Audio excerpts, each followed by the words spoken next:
Astagfirullahaladzim, ya Allah. Apa ini balik ni? Belah-belah ni lah. Ya. Batuk tadi kan?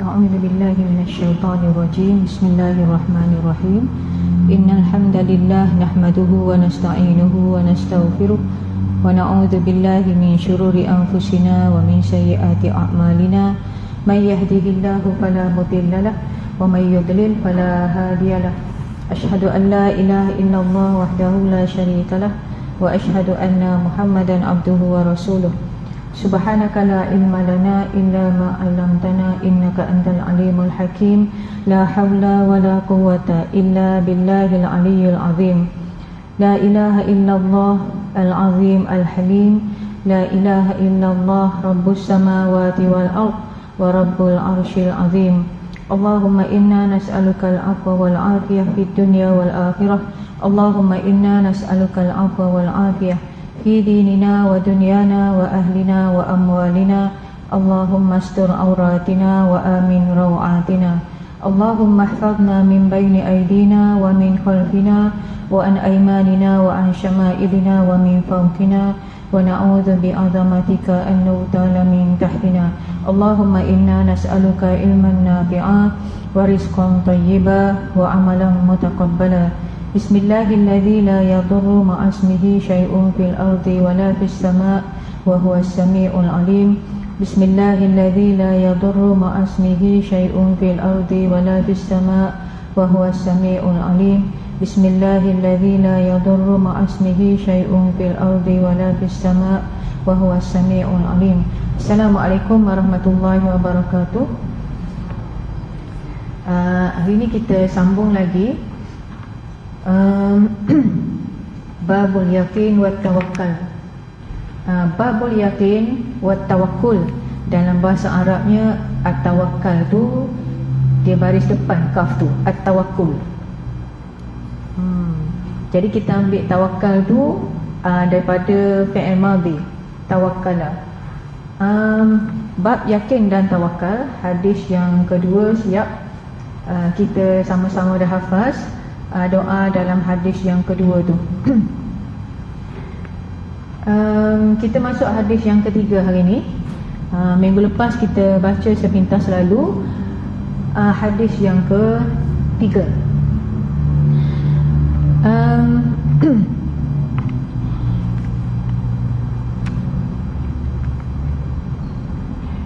Kita masuk hadis yang ketiga, nanti kita akan pergi kepada rukun tawakal dan perbezaan antara tawakul dengan tawakul. Tengok hadis yang ketiga dulu. At-Thalith an Ibni Abbas radhiyallahu anhuma aidan qala hasbunallahu wa ni'mal wakil qalaha Ibrahim alaihi salam hina ulqiya finnar wa qala Muhammadun sallallahu alaihi wasallam hina qalu innan nasa qad jama'u lakum fakhshawhum fazadahum imana wa qalu hasbunallahu wa ni'mal wakil rawahu al-Bukhari. Wa fi riwayatin lahu an Ibni Abbas qala kana akhir qawli Ibrahim alaihi salam hina ulqiya fin nari hasbiyallahu wa ni'mal wakil. Abdullah bin Abbas juga berkata hasbunallahu wa ni'mal wakil, cukuplah Allah itu sebagai penolong kita dan dia adalah sebaik-baik pelindung. Ucapan ini diucapkan oleh Ibrahim AS ketika beliau dilemparkan ke dalam api.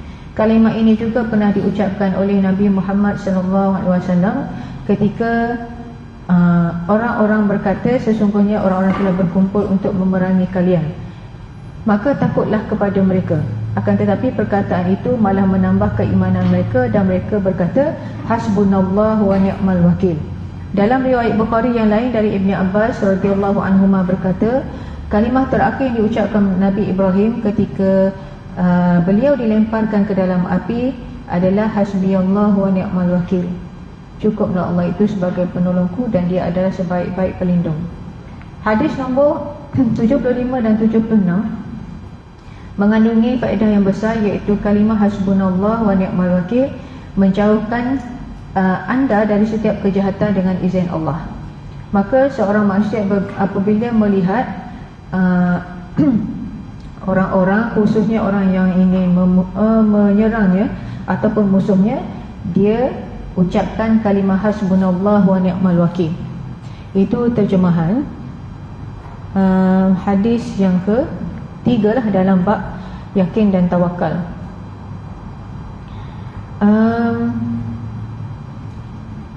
Kita tengok perbincangannya. Hadis yang ketiga ni, mula-mula sekali, cuba puan-puan perhatikan dalam hadis ni Nabi mana yang disebut, nama Nabi apa yang disebut dalam hadis yang ketiga ni. Nama Nabi Ibrahim alaihissalam dan juga nama Nabi Muhammad sallallahu alaihi wasallam. Jadi Nabi Ibrahim dan Nabi Muhammad ni dikenali sebagai Khalilullah. Khalilani lah kalau dua, Khalilullah.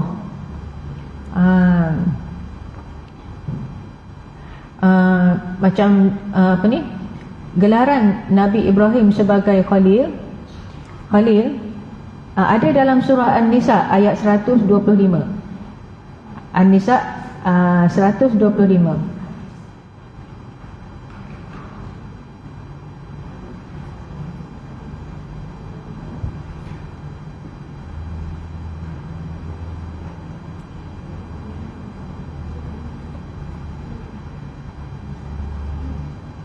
Muka surat 98. Muka surat 98.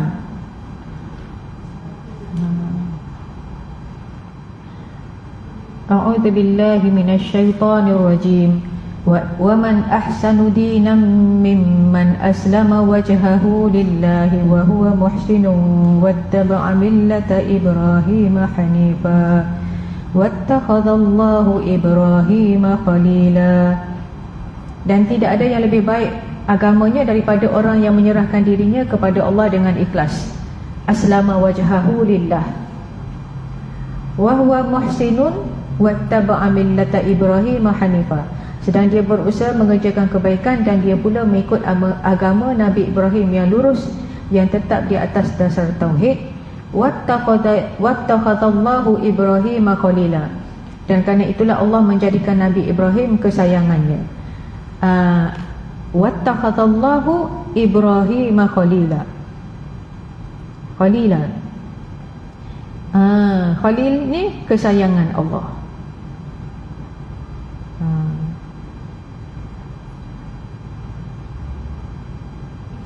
Intimate friend, rakan karib, kesayangan lah, kawan baik, kawan kesayangan. Macam mana? Jadi kalau kita tengok dalam bahasa Inggeris, Allah has made Ibrahim a friend. Jadi kita ni dan Nabi-Nabi ni, kita tengok ya, Khalil ni dia lebih rapat lagi daripada Habib. Habib, alah hai, bila sebut Habib bayangkan benda lain pula.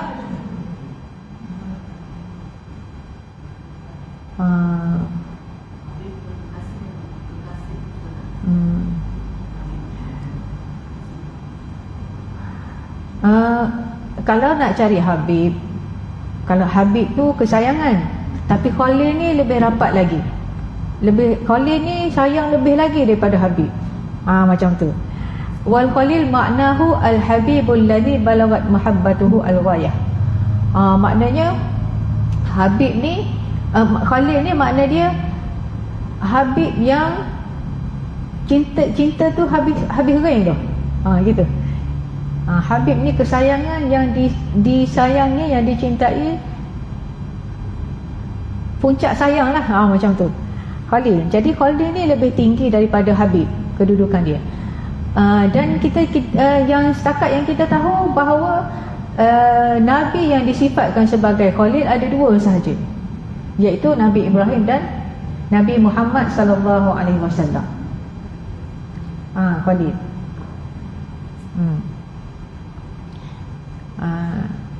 Cuma Habib tu yang disayangi lah, kan, yang disayangi. Gelaran khusus tu Khalil untuk Nabi Muhammad sallallahu alaihi wasallam. Saya nak terangkan sini sikit. Kadang-kadang disebut di sini, orang cakap macam ni, Ibrahim Khalilullah, Muhammad Habibullah, Musa Kalimullah. Kalau puan-puan, yalah, biasa dulu orang pernah baca Majmu' Syarif, kan, buku kecil tu. Dalam tu lah banyak yang ada hadis palsu pun ada dalam tu juga. Apa tu, istighfar rejab, doa awal tahun, akhir tahun, ada dalam buku kecil dulu tu, kan. Dulu ustazah dulu baca yang tu dah sampai bawa tidur yang tu. Masa tu belum belajar. Sekarang bila kita dah belajar, kita tahulah. Antaranya disebutkan dalam tu, yang ni lah, Ibrahim Khalilullah, Muhammad Habibullah, Musa Kalimullah. Kalau tak silap ada dalam tu. Cuma kita kena ingatlah gelaran yang tepat bagi Nabi Muhammad ialah Khalilullah lah. Sebab apa? Sebab berdasarkan hadis, innallaha qad ittakhadhani khalila kama ittakhadha Ibrahim khalila. Allah telah menjadikan saya sebagai kekasih yang rapat, teman rapat, sebagaimana Allah jadikan Ibrahim sebagai Khalil. Khalil lah. Jadi dua-dua tu gelaran Khalil. Jadi maknanya dua-dua ni adalah Nabi yang tinggi kedudukannya di sisi Allah Subhanahu Wa Taala. Puan cuba sebut Rasul-Rasul Ulul Azmi. Ingat tak Rasul-Rasul Ulul Azmi? Ulul Azmi pernah kenal. Tapi nak sebut tu, kan kita dah ajarkan ringkasan dia, kan? Ikut zaman dia. Ni mim. Nun, n tu Nuh, kan, Nuh. Ni mim, kan? Ingat tak? Rasul-Rasul Ulul Azmi. Biasanya budak-budak yang belajar Rasul-Rasul Ulul Azmi ni, 5 Rasul Ulul Azmi, kan? Rasul Ulul Azmi: Nuh, Ibrahim alaihissalam, ni Musa, Isa, Muhammad sallallahu alaihi wasallam, alaihi salam. Jadi yang dua ni Khalil. Yang lain-lain tidak diketahui lah digelar sebagai Khalil. Jadi puan-puan, kalau kita tahu yang ni berdasarkan hadis, kan, berdasarkan ayat Quran dan hadis, Nabi Ibrahim dan Nabi Muhammad digelarkan sebagai Khalilullah. Bila kita sebut Nabi Ibrahim dengan Nabi Muhammad, kita ingat apa? Kita ingat kepada apa? Apa dia dalam salat tu? Salawat Ibrahimiyah. Kita ingat, kalau disebut Nabi Ibrahim dengan Nabi Muhammad, kita ingat salawat Ibrahimiyah. Yang kedua, kita ingat ibadah haji.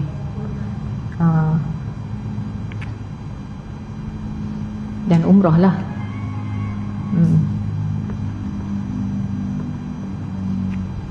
Jadi kita tahulah paling kurang sebagai mukadimah, Nabi Muhammad dan Nabi Ibrahim tu digelar sebagai Khalilullah. Khalilullah.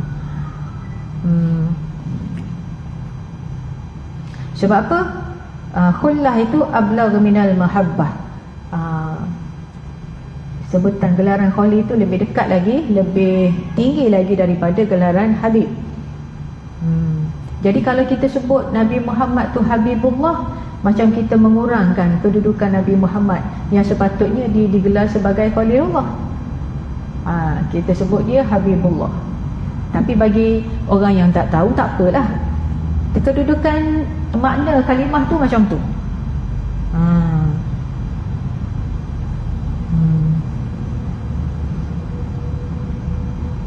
Jadi yang tepatnya kita kata Ibrahim Khalilullah, Muhammad Khalilullah, wa Musa Kalimullah alaihi wassalatu wassalam. Habib pula, Habib ni sebab disebut Habib ni, Habib ni orang yang dikasihi lah, orang yang dikasihi. Khalil ni orang yang dicintai. Kalau dalam bahasa Melayu mungkin macam tu, orang yang disayangi, Habib. Al-Khalil orang yang dicintai. Mana lebih tinggi, sayang dengan cinta? Cintai kan? Kita terjemah macam tu lah secara mudahnya, Khalil dengan Habib. Jadi kalau nak cari orang yang disayangi, katalah kita letak tepi dulu Al-Khalil. Sekarang kan sebut tentang Habib-Habib kan, nak ikut Habib itu, ikut Habib ini, nak ikut semua Habib-Habib. Kena tengok dulu Habib tu, dia kena ikut Habibullah yang Nabi Muhammad sallallahu alaihi wasallam. Walaupun gelaran kepada Nabi Muhammad tu sebagai Habibullah tidaklah tepat, kerana dia sebenarnya dia Khalilullah. Tapi bila kita sebut tentang Habib, nak cari orang yang disayangi oleh Allah Subhanahu Wa Taala, kita kena tengok Nabi Muhammad sallallahu alaihi wasallam. Tak boleh kita ikut Habib, Habib itu tak ikut Nabi Muhammad sallallahu alaihi wasallam. Tak boleh lah. Sebab yang sebenarnya kita dituntut mengikut Nabi Muhammad sallallahu alaihi wasallam, bukan mengikut Habib-Habib. Kalau Habib itu mengikut Nabi Muhammad sallallahu alaihi wasallam, bolehlah kita ikut, tapi sebenarnya kita bukan ikut dia. Kita yang diperintahkan supaya kita ikut Nabi Muhammad sallallahu alaihi wasallam. Dan dalam ayat-ayat Al-Quran mana suruh kita ikut Habib-Habib? Kita memanglah disuruh sayang kepada ahli keluarga Rasulullah sallallahu alaihi wasallam. Tapi sayang kita kepada keluarga Nabi Muhammad sallallahu alaihi wasallam bukan sayang mutlak. Kita boleh ikut dia kalau kita boleh sayang kepada dia dalam agama ni, kalau dia ikut Nabi Muhammad sallallahu alaihi wasallam. Kalau dia buat kesalahan sebagaimana orang lain, samalah kedudukannya. Yang salah tu tetap salah, tak boleh ikutlah. Kemudian masalah sekarang ini, Habib-Habib ini sukar untuk kita mengenal pasti siapa sebenarnya keturunan Nabi Muhammad sallallahu alaihi wasallam. Yang paling sangat pelik sekali ialah agak-agak kat mana ramai ahli keluarga Rasulullah sallallahu alaihi wasallam. Kat mana sepatutnya ramai keluarga Rasulullah sallallahu alaihi wasallam? Di mana? Tempat Nabi kan, tempat Nabi mulakan dakwah di Makkah. Kemudian tempat Nabi, banner kotanya, banner pemerintahannya, banner masjid dia kat mana? Di Madinah. Di situlah ramainya ahli keluarga Rasulullah sallallahu alaihi wasallam. Tapi adakah bila kita pergi Mekah, pergi Madinah, ada orang dakwa dia Habib ni, Habib ni? Ada dakwa? Tak pernah. Tak pernah. Ke mana mereka? Ke mana mereka? Ahli keluarga Rasulullah sallallahu alaihi wasallam. Ke mana mereka? Tak ada di Mekah, di Madinah. Semua dah berhijrah ke Yaman, Morocco. Seolah-olahnya kita ni tak tahu ahli keluarga Nabi Muhammad sallallahu alaihi wasallam ramai kat mana. Asal datang kita pun, kalau fikir logik kan ramai kat mana? Kan kita nak menafikan yang lain. Tapi kenapa yang ada, yang di Mekah, yang di Madinah yang ramai itu, kenapa iblisnya ada mengaku? Sebab dia tahu yang dituntut kepada umat Islam ikut-ikut tu bukan ikut dia, ikut moyang ke moyang ni, lelaki ke perempuan, lelaki dan perempuan, ikut moyang, iaitu Nabi Muhammad sallallahu alaihi wasallam. Mereka pun kena ikut moyangnya. Macam tu.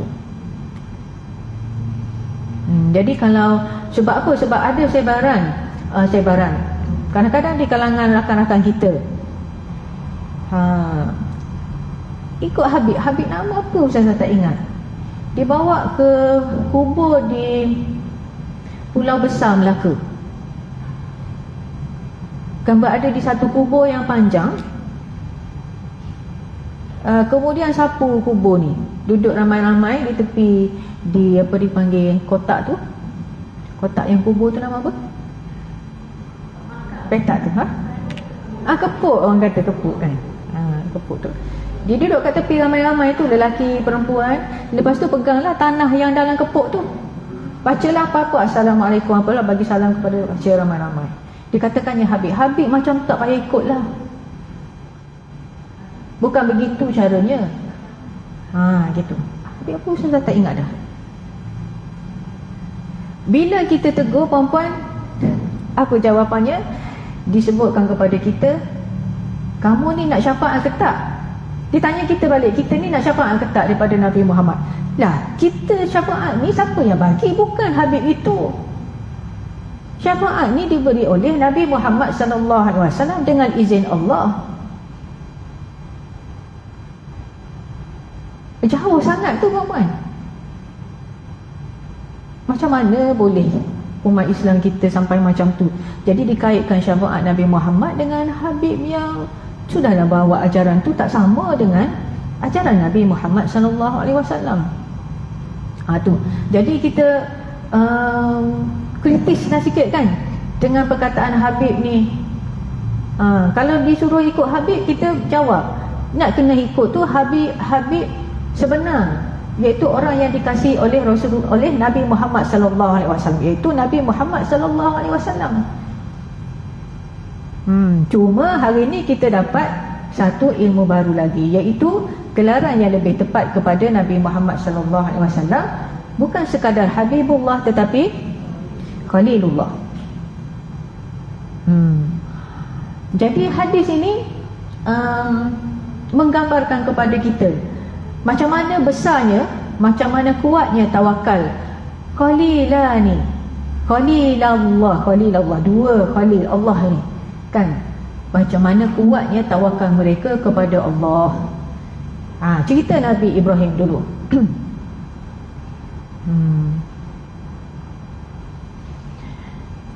Ketika Nabi Ibrahim nak dilemparkan ke dalam api, yang ni kalau saudara baru, Ustazah cerita balik cerita Nabi Ibrahim nak dilemparkan ke dalam api. Kalau saudara lama tak payah cerita lah kot kan. Ceritalah sepintas lalu kot, lupa api mana kan. Kenapa Nabi Ibrahim nak dilemparkan ke dalam api? Kan ceritanya dia berdakwah kepada kaum dia, kepada ayah dia. Jadi satu ketika kaum dia tu keluar daripada kampung lah, pergi ada perayaan dan sebagainya. Jadi dia duduk seorang situ dalam tempat penyembahan tu lah, tempat berhala tu. Jadi dia musnahkan semua berhala-berhala yang ada, dan dia tinggalkan satu berhala yang besar kan. Last kali pendek cerita, akhirnya dia dihukum.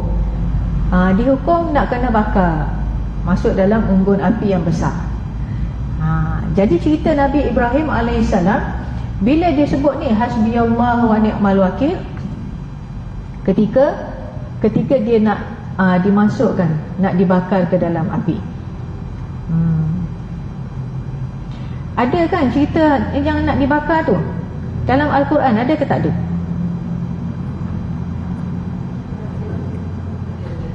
Ada kan? Cuba tengok.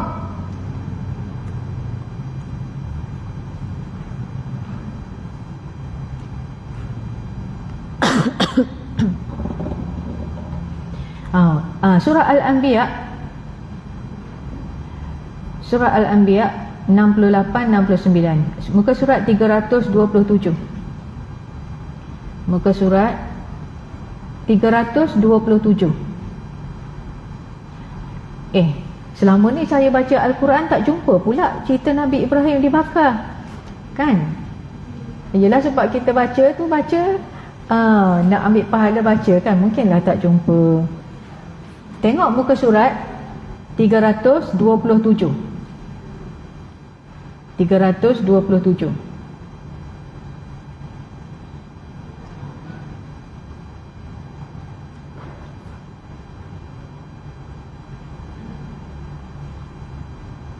Ini cerita tentang dia musnahkan berhala-berhala lain ni, semua ada dalam bermula dengan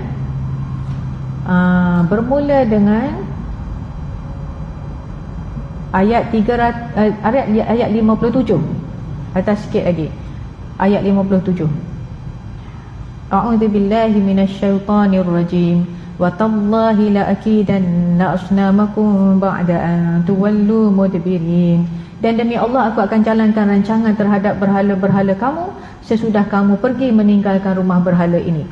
Faja'alahum judhadan illa kabiran lahum la'allahum ilaihi yarji'un. Lalu dia memecahkan semuanya berketul-ketul kecuali sebuah berhala mereka yang besar. Nabi Ibrahim biarkan dia supaya mereka kembali kepadanya. Qalu man fa'ala hadha bi alihatina innahu laminadh zalimin. Setelah melihat kejadian itu, mereka pun bertanya, siapakah yang melakukan perbuatan yang demikian terhadap Tuhan-Tuhan kami? Siapa buat kepada Tuhan-Tuhan kita ni? Sesungguhnya dia adalah daripada kalangan orang-orang yang zalim. Qalu sami'na fatan yadhkuruhum yuqalu lahu Ibrahim. Setengah dari mereka berkata, kami ada dengar seorang anak muda bernama Ibrahim pernah mencacinya. Caci-caci berhala tu. Qalu fa'tu bihi ala a'yunin nasi la'allahum yashhadun. Ketua-ketua mereka berkata, jika demikian bawalah dia di hadapan orang ramai supaya mereka menyaksikan tindakan mengenainya.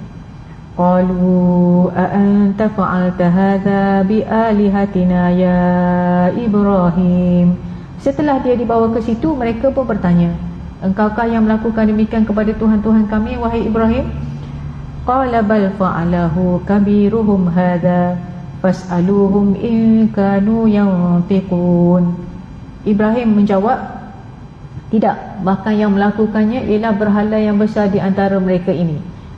Tanyalah kamu kepada mereka kalau mereka dapat berkata-kata. Faraja'u ila anfusihim faqalu innakum antumudz zalimun. Maka mereka penyembah berhala kembali kepada diri mereka sendiri, memikirkan hal itu.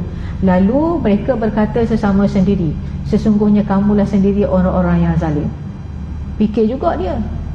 Kan adalah sejenak mereka berfikir. Tapi sekejap saja sedang. Lepas tu tak boleh jadi ni, gini ni. Syaitan balik semula.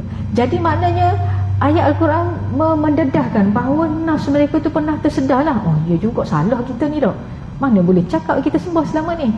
Tapi syaitan ni dia balik semula. Dia menang nafsu dan syaitan lagi daripada pemikiran dia yang logik tu. Thumma nukisu ala ru'usihim laqad alimta ma haula'i yantiqun.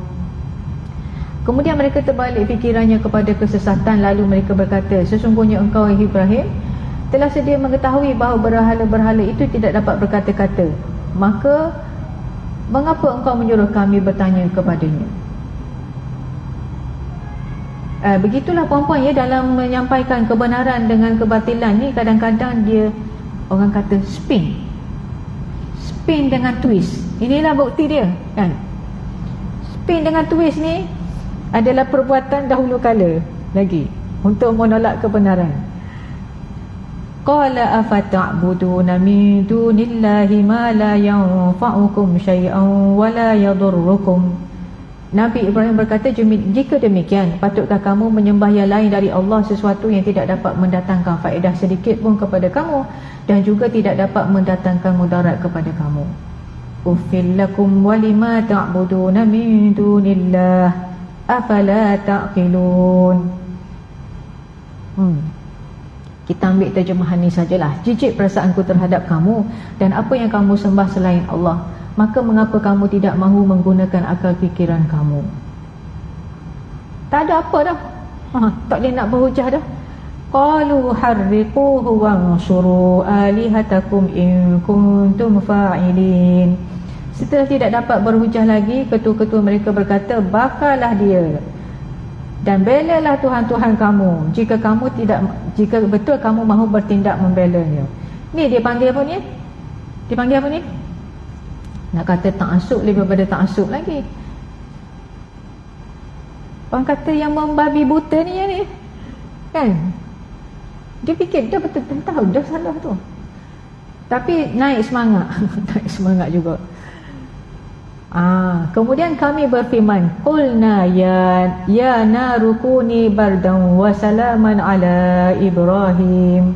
Kami berfirman, hai api jadilah engkau sejuk serta selamat sejahtera kepada Ibrahim. Jadi hadis ini memberitahu kepada kita Nabi Ibrahim alaihissalam ketika mereka nak lemparkan dia ke dalam api, itulah Nabi Ibrahim sebut hasbiyallahu wa ni'mal wakil.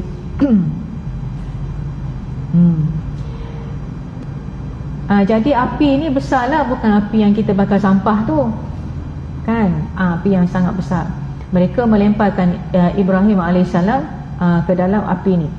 Macam-macam lah riwayat cerita tu, macam mana mereka lemparkan tu.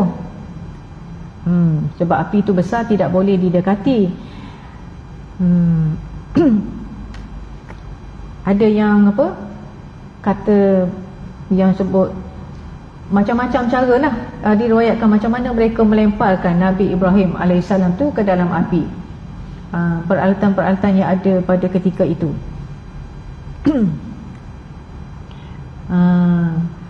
Ada yang kata dengan ni meriam. Tak apalah, itu tidak adalah keterangannya dalam hadis secara pasti. Jadi itulah perintah Allah Subhanahu Wa Taala kepada api. Qulna ya naru kuni bardan wa salaman ala Ibrahim. Apa makna dia? Allah perintahkan kepada api itu, jadilah engkau sejuk dan selamat sejahtera, selamat ke atas Ibrahim.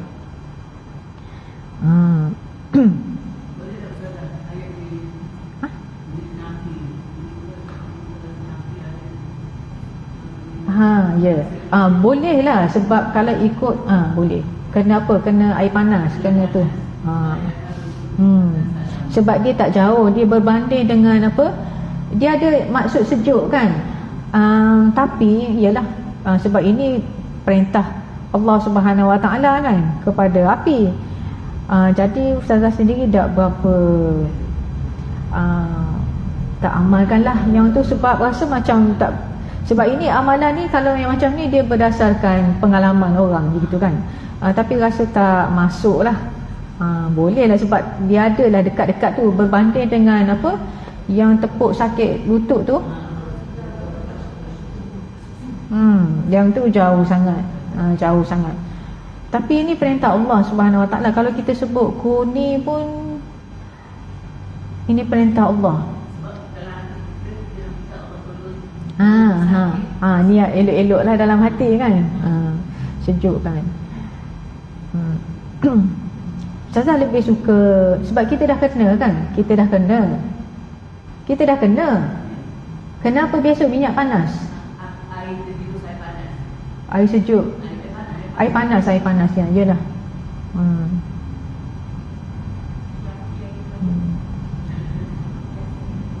Ustazah lebih dekat dengan yang ni lah, doa pada anggota yang sakit ni kan. Bismillah a'udzubillahi wa qudratihi min syarri ma ajidu wa uhadhiru. Sebab kita dah kena kan, min syarri ma ajidu wa uhadhiru 7 kali. Tapi boleh lah kan, dengan niat lah. Bukan kita yang memerintahkan api tu. Kena tahu makna dia lah, asal dia tu kuning. Jadi ada riwayat Israiliyat semasa mentafsirkan ayat ini. Ayat mana tadi tu? Ayat berapa? Ayat 69 surah Al-Anbiya. Ada dalam kitab tafsir. Puan-puan kena maklum ya, dalam tafsir ni, kalau kitab tafsir ni dia ada juga Israiliyat. Sebab itu tafsir ni, kalau kita belajar tafsir, kita kena tapis jugalah. Tapis juga. Kitab-kitab tafsir ni dia bawakan juga riwayat Israiliyat. Jadi kena pandai baca kitab tafsir ni. Dia pun tak boleh terjemah ambil semua yang diterjemahkan tu, tak boleh lah. Dia ada dia ada pengarang yang buat tu, dia ada metodologi dia ada cara-cara dia sendiri. Bahkan ada yang kurang teliti, maka dimasukkan Israiliyat dan tidak dihuraikan di situ. Antara cerita Israiliyat ni apa dia puan? Israiliyat ni adalah riwayat-riwayat daripada kitab-kitab Taurat dan Injil yang sudah kita tak tahu dia betul ke tidak. Riwayat Israiliyat. Jadi kalau riwayat-riwayat Israiliyat tu dibuat sebagai penerang kepada ayat Al-Quran,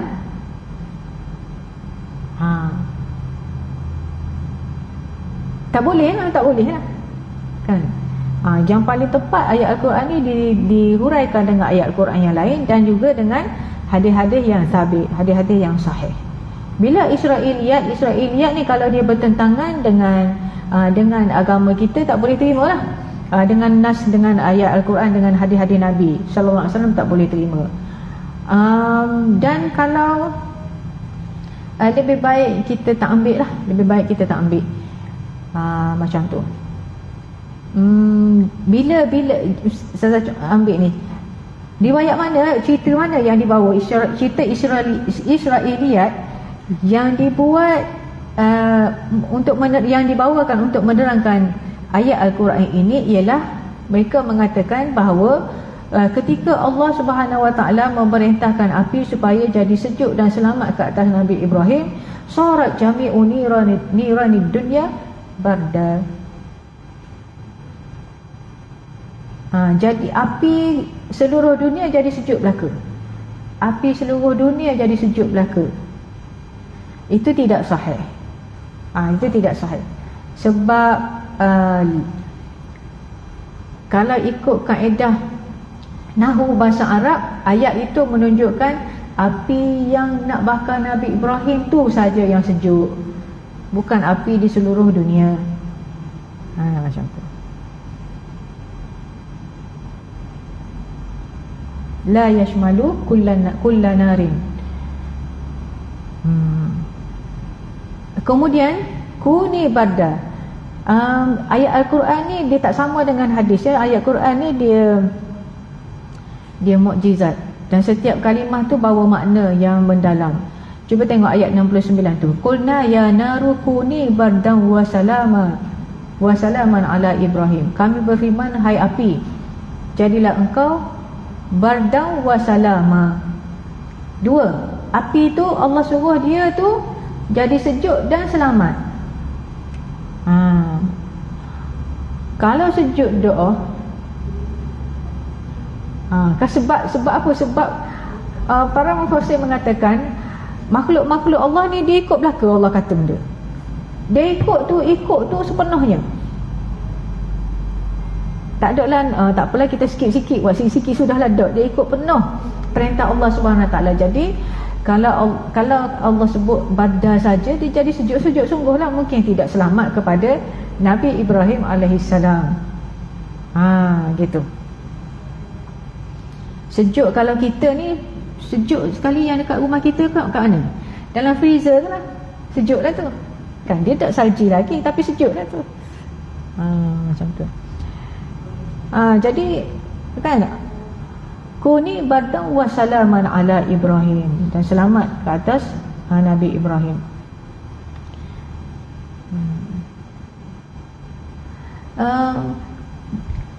Jadi perintah Allah SWT ni menarik ni, huraian ni.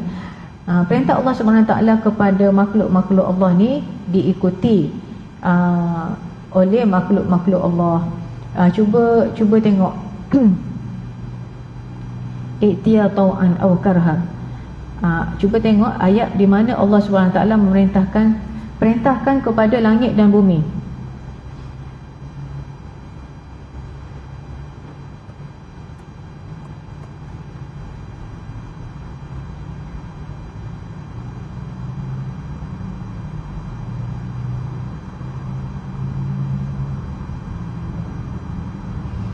Cuba tengok ayat 11 surah Fussilat, muka surat 477.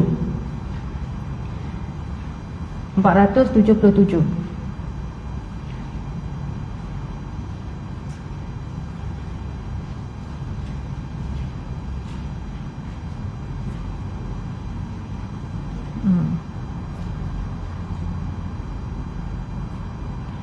Ayat 11. A'udzubillahi minasyaitonirrajim. Kita ambil ayat 10 dulu. A'udzubillahi minasyaitonirrajim. Wa ja'ala fiha rawasiya min fawqiha wa baraka fiha wa qaddara fiha aqwataha fi arba'ati ayyamin sawa'an lis-sa'ilin. Thumma istawa ila as-sama'i wa hiya dukhanu faqala laha walil ardi itiya taw'an aw karha qalata ataina ta'i'in.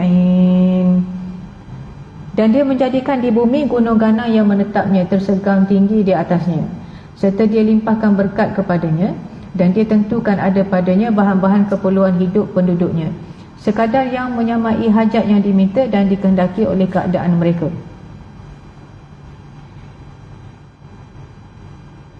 Dia menentukan padanya kadar makanan-makanan penghuninya dalam 4 hari, fi arba'ati ayyam. Penjelasan itu sebagai jawapan bagi orang-orang yang bertanya. Thumma stawa ila sama. Kemudian dia menuju ke langit, dan langit itu masih merupakan asap. Dan dia berkata kepadanya dan kepada bumi, dan Allah berkata kepada langit dan kepada bumi. Ketika tu langit tu masih berupa asap. Ini awal kejadian. Kalau kita belajar nanti kan, kalau kita belajar dalam kelas akidah tu, nanti kita akan jumpalah teori-teori sains berkenaan dengan penciptaan awal alam ni. Tapi diceritakan dalam ayat yang ke-11 ni, wahya dukhanu, ketika itu langit masih merupakan asap. Faqala laha, Allah SWT berfirman kepada langit dan bumi. Laha tu kepada langit, walil ardi, dan kepada bumi. Apa perintahnya? I'tiya tau'an au karha, datanglah kamu keduanya menurut perintahku, dengan rela ataupun terpaksa. Jawab pula perempuan. Siapa jawab tu? Qalata. Keduanya menjawab. Siapa jawab? Langit dan bumi. Kami datang dengan rela, dengan suka hati. Jadi kalau kita rasa malas ke kan, rasa malas nak mematuhi perintah Allah, ingatlah kan banyak ayat-ayat Quran yang menyatakan kepada kita semua ciptaan Allah ni tunduk kepada perintah Allah. Yang ni siap dengan jawapan lagi. Qalata, kedua-duanya berkata. Siapa berkata? Langit dan bumi. Ketika tu langit dan masih dalam berupa asap lagi. Ataina ta'i'in, kami datang untuk menurut perintahmu lah, dengan rela. Jadi itulah nak gambarkan, kalau Allah SWT memerintahkan kepada api supaya sejuk, dia taat, sejuk lah. Tapi kena tambahlah salam lah. Kan maksudnya sebab dia ikut tu, ikut solid, total. Macam tu. Itu yang dihuraikan oleh para ulama mufassirun. Itulah Khalil yang pertama. Hasbiyallah wa ni'mal wakil. Ketika menghadapi musuh, tak tahu nak gimana dah lah.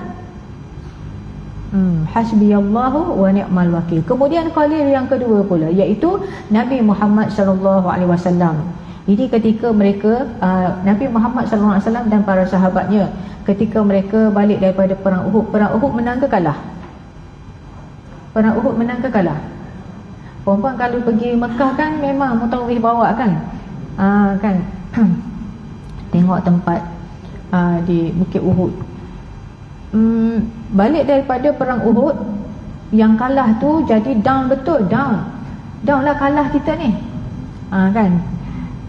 Dan musuh ni dia ambil peluang untuk menakut-nakutkan, untuk melemahkan lagi semangat umat Islam. Mereka mengatakan, selepas daripada perang tu, panjang cerita, tak apalah kita ringkaskan, mereka menakutkan umat Islam dengan mengatakan bahawa ada kaum musyrikun Mekah sedang menyediakan pasukan yang besar untuk menyerang umat Islam balik semula. Tapi mereka cakap apa? Hasbunallahu wa ni'mal wakil. Hasbunallahu wa ni'mal wakil. Cuba kita tengok surah Ali Imran. Kita ada dalam tu, banyak kali dah kita jumpa. Kita buka ayat ni.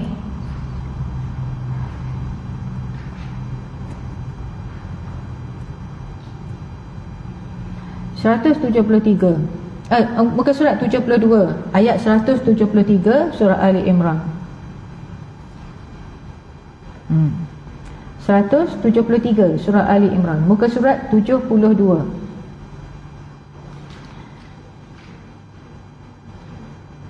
Muka surat 72 ayat 173. A'udzu billahi minasyaitonir rajim. Alladzina qala lahumun nasu innan nasa qad jama'u lakum fakhshawhum fazadahum imanan wa qalu hasbunallahu wa ni'mal wakil. Iaitu orang-orang yang mentaati Allah dan Rasul, yang kepada mereka ada orang yang mengatakan, sesungguhnya orang ramai telah mengumpulkan pasukan untuk menyerang kamu, oleh itu takutlah kamu kepada mereka. Inilah mengancam kan. Maka perkataan itu, perbuatan menakut-nakutkan daripada musuh itu menambah keimanan mereka, dan mereka menjawab hasbunallahu wa ni'mal wakil. Ini siapa yang jawab ni? Nabi dan orang-orang yang beriman, para sahabat dia.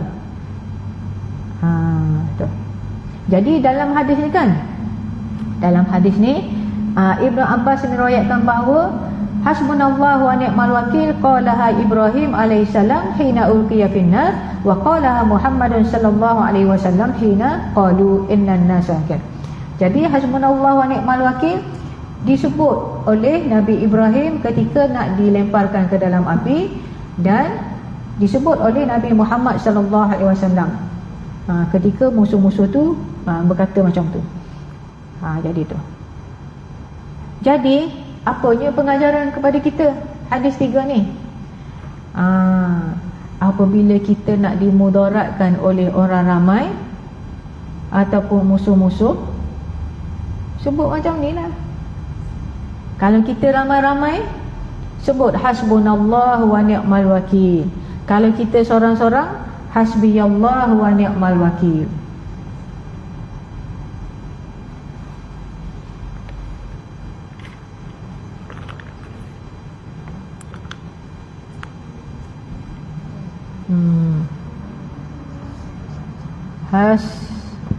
Hasbiyallahu wa ni'mal wakil. Wakil.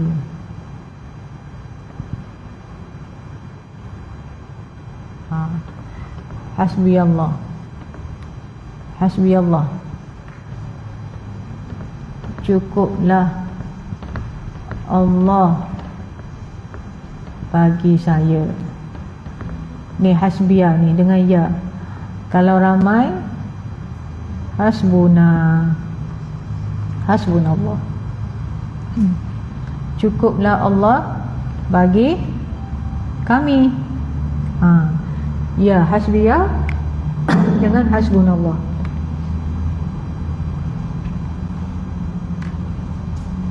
Okey.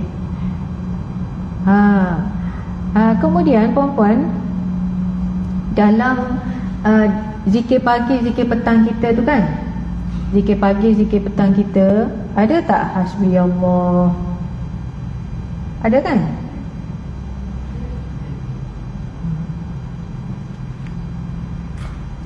Macam mana bunyi dia?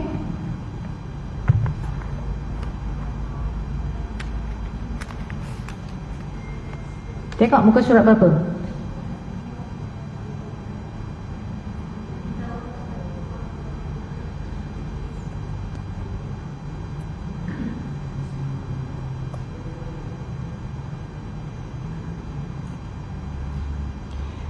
Pagi pun ada, petang pun ada.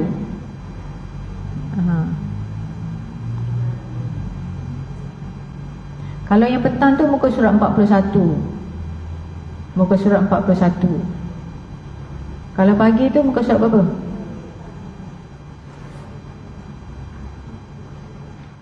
Muka surat 22. Yang tu ada dalam handphone masing-masing kan, kalau tak ada ni.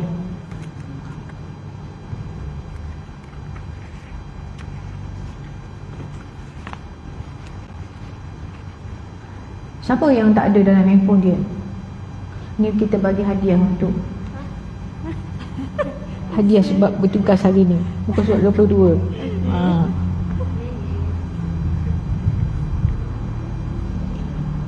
Siapa lagi tak ada? Yang ada dalam handphone? Yang tak ada? Ada? Ada.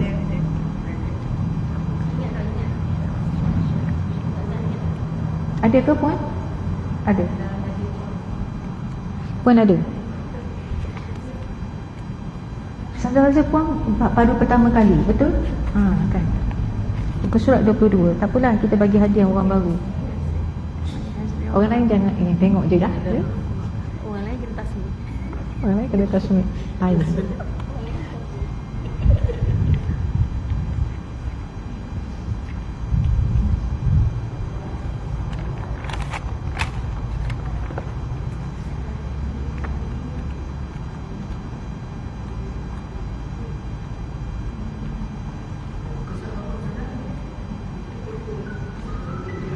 Siapa lagi yang tak ada? Puan-puan baca hari-hari pakai handphone ke?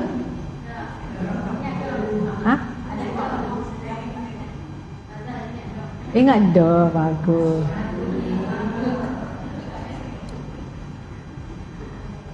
Siapa lagi yang tak ada?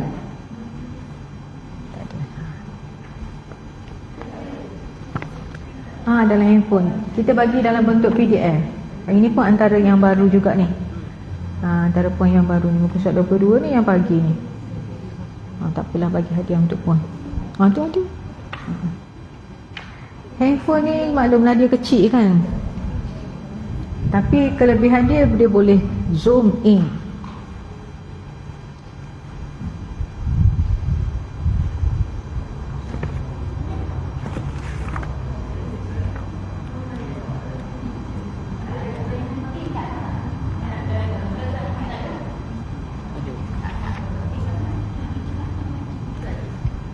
Siapa?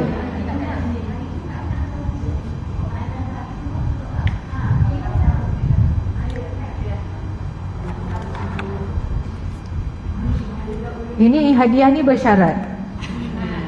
Siapa tak amal kena pulang balik. Siapa tak amal kena pulang balik. Kak Nah ada dah. Siapa? Kak Nah bagi tang. Sama Kak Nah bagi.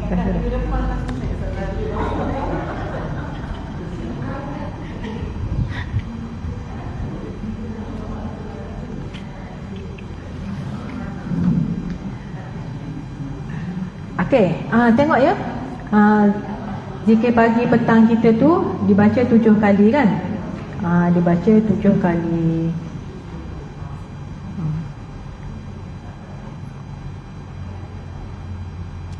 Hasbiyallah la ilaha illahu alaihi tawakkaltu wa huwa rabbul arsyil azim. Puan-puan nak baca kan, kita baca ni, zikir-zikir ni kita bukan baca tapi kita ikrar, kita hayati, kita doa kan. Kita doa. Jadi baca tu potong-potong lah ikut. Kalau baca tu tak ada nada langsung, dia jadi macam mana? Dok jeliga lah, dok jeliga. Macam kita makan nasi kan, semua letak sekali gaul. Kuah apa ni, kuah dengan sambal dia gaul sekali, itu jadi nasi kerabu kan. Kita letak sikit-sikit. Macam mana nak potong-potong tu? Terpulang lah nak potong kat mana. Tapi biar kenalah dengan makna dia. Kalau ustazah potong macam ni, hasbiyallah, cukuplah Allah bagi saya. La ilaha illahu, tiada Tuhan yang layak disembah, dimohon pertolongan kan, semua-semua tu melainkan dia. Alaihi tawakkaltu, kepada dialah saya bertawakal. Wa huwa rabbul arsyil azim. Hasbiyallah la ilaha illahu alaihi tawakkaltu wa huwa rabbul arsyil azim. Hasbiyallah la ilaha illahu alaihi tawakkaltu wa huwa rabbul arsyil azim. Hasbiyallah la ilaha illahu alaihi tawakkaltu wa huwa rabbul arsyil azim. 7 kali itu kan. Yang ini ada dalam Al-Quran juga. Yang ini pun kita serahkan kan. Ini dalam bab tawakal. Cukuplah Allah bagi saya. Yang ini pun ada dalam Al-Quran. Puan-puan buka ayat 29 surah At-Taubah. Ayat terakhir dalam surah At-Taubah. Ayat terakhir dalam surah At-Taubah. Muka surat 207. Ini puan, berbaloi lah kita baca 7 kali pagi, 7 kali petang ini daripada ayat Al-Quran. Dia ada dalam hadis.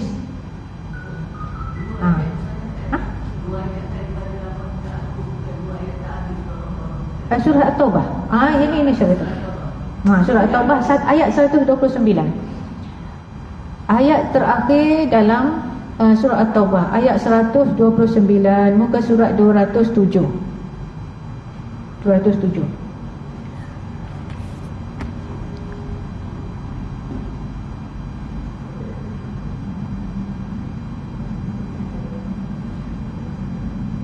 Cuba kita tengok daripada 128 dulu. A'udzu billahi minasyaitonir rajim. Laqad ja'akum rasulun min anfusikum azizun 'alaihi ma 'anittum harisun 'alaikum bil mu'minina raufur rahim. Fa in tawallaw faqul hasbiyallahu la ilaha illahu 'alaihi tawakkaltu wa huwa rabbul arsyil azim. Sesungguhnya telah datang kepadamu seorang rasul dari kaummu sendiri. Berat terasa olehnya penderitaanmu, sangat menginginkan keimanan dan keselamatan bagimu. Inilah Nabi Muhammad ni. Amat belas kasihan lagi penyayang terhadap orang-orang mukmin. Fa in tawallaw, jika mereka berpaling dari keimanan. Jika mereka berpaling ingkar, maka katakanlah wahai Muhammad. Nabi Muhammad ni nak kebaikan kepada orang-orang yang didakwahinya. Kan disampaikan Islam ni untuk kebaikan mereka. Fa in tawallaw, jika mereka berpaling ingkar, maka katakanlah wahai Muhammad, hasbiyallahu la ilaha illahu alaihi tawakkaltu wa huwa rabbul arsyil azim. Cukuplah bagi Allah yang menolong dan memeliharaku. Cukuplah Allah bagi saya. Cukup Allah bagi saya. Tiada Tuhan yang berhak disembah melainkan Dia, dan kepadanya aku berserah diri, dan Dialah yang mempunyai, yang menguasai arasy yang besar. Sama tak? Sama tu kan? Oleh kata panggil butir-butir sama. Serupa butir-butir. Tu. Betul tak? Jadi berbaloi lah puan-puan.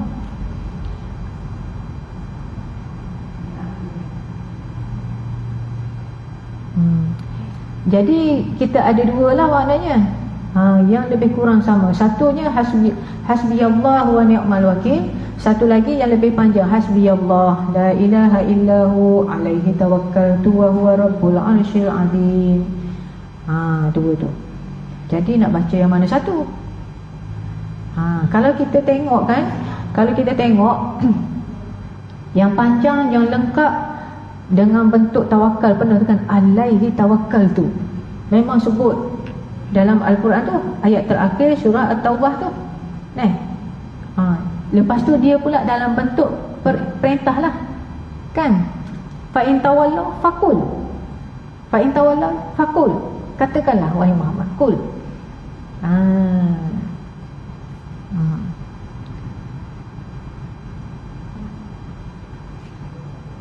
Cuma dalam keadaan yang satu lagi, ini kalau kita tengok ayat Al-Quran yang tadi tu, yang hasbiyallah wa ni'mal wakil tu apabila dalam keadaan terdesak. Kerana terdesak, maknanya macam kita terkejut, hasbiyallah wa ni'mal wakil. Gitu. Bila menghadapi musuh dah. Yang ini, yang ayat tadi tu apabila orang yang didakwahi tu berpaling, tak mau dengar. Jadi untuk memujuk jiwa, elok yang panjang. Kan kita untuk pujuk jiwa kita, macam Nabi Muhammad SAW tu memang dia kecewa lah bila orang tak dengar kan. Bila dakwah ditolak, Jadi yang lebih mengubati jiwa, lebih menenangkan, yang panjang lah. Jadi kita ni jangan tinggallah yang pagi petang tu kan. Hasbiyallahu la ilaha illahu alaihi tawakkaltu wa huwa rabbul arsyil azim. Tepatlah dengan apa? Tepat dengan tajuk kita ni, bab yakin dan tawakal. Yakin dan tawakal. Okey, kita nak tambah sikit berkenaan dengan rukun tawakal.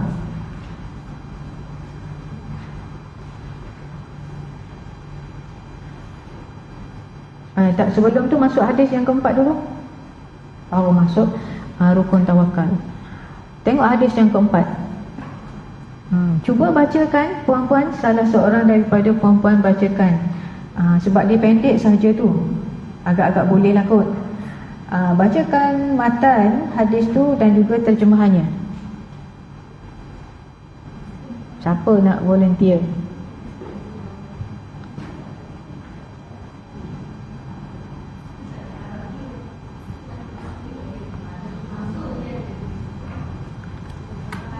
Ya. Puan.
Jazakillahu khairan. Pendek tapi agak menimbulkan tanda tanya juga kan. Ar-Rabi' an Abi Hurairah radhiyallahu anhu anin Nabi sallallahu alaihi wasallam qala yadkhulul jannata aqwamun afidatuhum mithlu afidatit tayr. Qila ma'nahu mutawakkilun wa qila qulubuhum raqiqah. Hadis ini riwayat daripada Abu Hurairah radhiyallahu anhu bahawa Nabi sallallahu alaihi wasallam bersabda, akan masuk ke dalam syurga iaitu satu kaum yang hati mereka umpama seperti hati burung. Macam mana hati burung? Sebahagian yang mengatakan mereka adalah orang-orang yang bertawakal. Hati burung ni hati tawakal. Satu lagi dikatakan mereka hatinya hati yang lembut. Tapi sebab Imam Nawawi masukkan hadis ni bukan dalam bab riqaq hati lembut. Hadis ni di dalam bab yakin dan tawakal. Jadi kita ambil yang tu lah. Kita ambil hati mereka tawakal seperti burung, tawakal penuh kepada Allah. Hadis ni pendek tapi dia mendalam. Sebab apa? Sebab sebab tawakal ni dia macam ni tawakal ni perbincangan ni panjang sebenarnya. Tawakal ni dia berkaitan dengan iman. Tak akan mungkin seseorang tu boleh bertawakal kepada Allah kalau iman dia tak sempurna kepada Allah. Sebab tu boleh masuk syurga. Tawakal burung ni tawakal yang penuh. Jadi kalau orang yang tawakal penuh ni maksudnya iman dia sempurna, boleh masuk syurga. Sebab tak akan sempurna iman kalau beriman saja tapi tak beramal. Gitu. Jadi kaitan ni banyak. Kaitan tu banyak.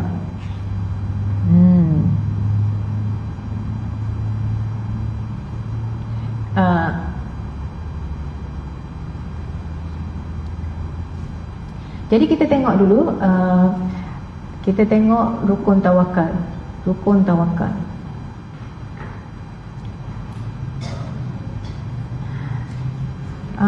Sebelum tu kita undur balik tengok hadis ni.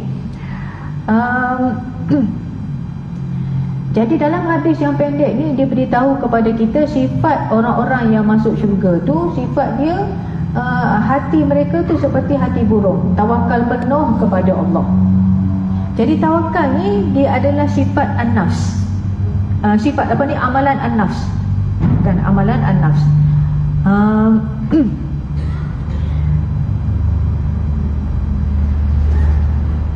Jadi kalau berdasarkan hadis ini diterangkan kepada kita bahawa syurga tu dia ada banyak pintu. Syurga kan banyak pintu. Jadi ada orang boleh masuk pintu, ikut pintu puasa. Bukan maknanya dia duduk semayang puasa saja boleh masuk, tak boleh, bukan begitu. Pintu ni ikut kelebihan masing-masing. Ada orang dia banyak salat, puasa kurang. Sebab dia jenis letih, makan tak mampu untuk puasa sunat banyak-banyak. Ada orang dia semayang malam kurang, rajin puasa. Kalau tanya memang puasa sama dengar. Kan? Tapi bangun malam kurang. Kan ikut kemampuan dan kelebihan masing-masing. Jadi itulah siapa yang lebih ikut pintu puasa, dia pintu puasa lah masuknya. Ada orang dia amal dia sendiri dah banyak tapi dia sedekah bukan main lagi. Sebab dia banyak duit. Kan? Dah kerja banyak, dah nak beramal mana? Kan semayang sunat, dah lu bisnes banyak-banyak, contoh kan. Jadi pintunya pintu sedekah. Tapi Abu Bakar As-Siddiq dia boleh masuk ikut mana-mana pintu sebab dia juara untuk bagi semua amalan. Macam tu. Jadi maksud jadi salah satu sifat mungkin dengan sifat kelebihan mereka ni, kelebihan dari sudut tingginya tawakal. Tingginya tawakal kepada Allah.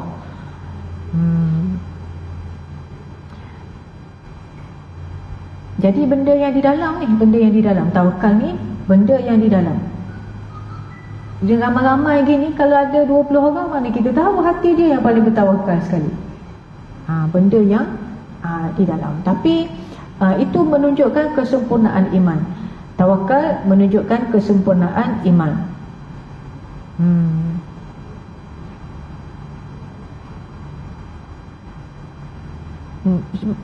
Sebab tawakal ni dia satu bentuk nikmat, satu bentuk amalan an-nafs yang bukan dikurniakan kepada semua orang. Macam mana kita dapat tahu? Macam sebelum ni kan hadis yang nombor 1 kan, nombor 1. Apa dia hadis nombor 1? Hadis berkenaan dengan 70,000 orang yang excellent di sisi Allah, dapat masuk syurga tanpa hisab, tanpa azab. Apa sifat mereka? Sempurna tawakal mereka sehingga mereka tidak yang apa ni menjadi gempar di kalangan umat Islam sebab mereka tidak minta untuk dijampi. Tidak minta untuk dijampi. Jadi itu ketinggian tawakal mereka. Ramai orang minta lah dijampi. Jadi minta orang jampi ni menunjukkan tawakal tu tak 100%. Gitu. Sebab dia bergantung penuh kepada Allah. Bila kita minta orang jampi kita, jadi kemungkinan tinggal 90% kepada Allah, 10% tu kepada orang yang kita minta supaya dia jampi kita. Gitulah. Sedangkan benda tu kita boleh buat sendiri. Jampi ni adalah baca doa kan. Melainkan kalau itulah.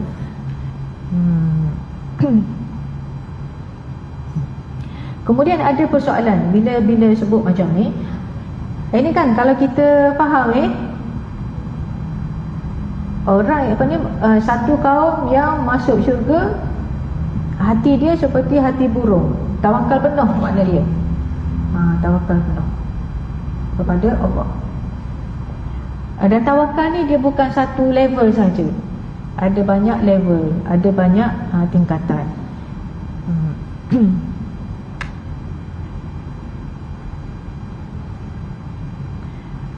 Saya nak sambung sikit berkenaan dengan doa. Bila kita sebut dengan yastarqun dan doa,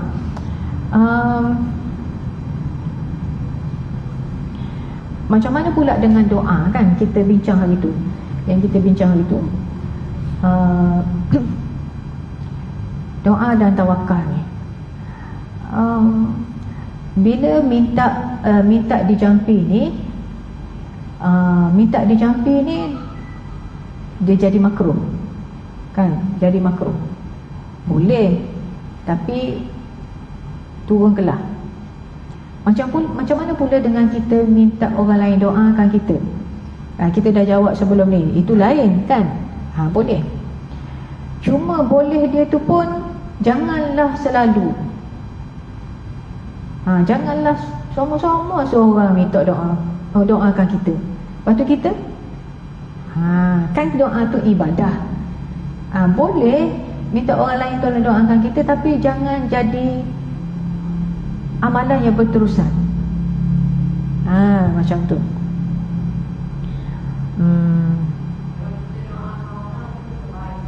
Apa ni?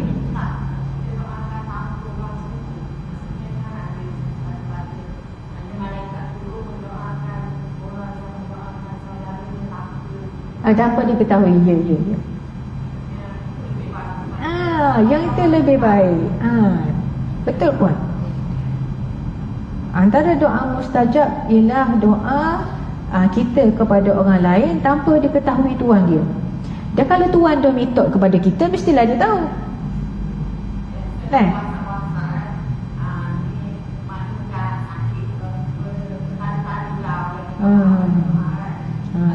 Kalau tetapi kalau yang macam tu, kalau umum tu dia tak tahulah siapa yang doakan untuk dia kan. Doakanlah. Bila orang minta doa gitu, kita doakanlah. Tapi tak payahlah kita pula bagi tahu kepada dia. Semalam saya doakan awak. Tak payahlah bagi tahu. Gitu.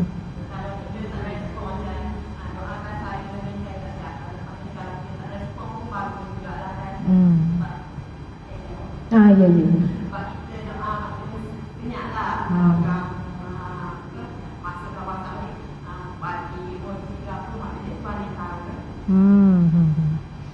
Jadi kalau sebaiknya jadi kalau kita nak suruh orang doakan kepada kita, kita tak payah sebut pun tak apa. Innalillah. Kan. Contoh kita bagi beritahu berita lah kan. Kita tak minta. Cuma kita bagi tahu innalillah wa inna ilaihi raji'un. Saya tak dapat hadir hari ni, ada kemalangan contohnya kan. Jadi kalau kita yang faham tu, faham, tapi dia kena sama-sama ada ilmu lah kan. Kita pun doa ke dia. Sebab apa? Sebab kalau kita doakan kepada dia, malaikat doakan kepada kita, dapat benda yang baik sama dengan apa yang kita doakan kepada orang lain. Kita doa, ya Allah permudahkanlah urusan dia, kan, baikkan semulakan harta kereta dia biar cepat baiki dan sebagainya. Jadi malaikat doa benda yang sama kepada kita, dengan syarat tanpa diketahui tuannya. Itu bab apa tu puan-puan? Bab ikhlas. Kita ni kalau boleh kita tolong orang, nak suruh orang tahu. Sampai kita doakan orang pun nak suruh orang tahu juga kita doakan dia. Jadi Allah suka amalan yang ikhlas kan. Jadi bab doa ni, minta orang lain doakan tu boleh, tapi sebenarnya yang lebih afdalnya kita doa sendiri juga. Jadi kalau kita minta orang lain doakan tu, jangan selalu-selalu, jangan jadikan amalan berterusan.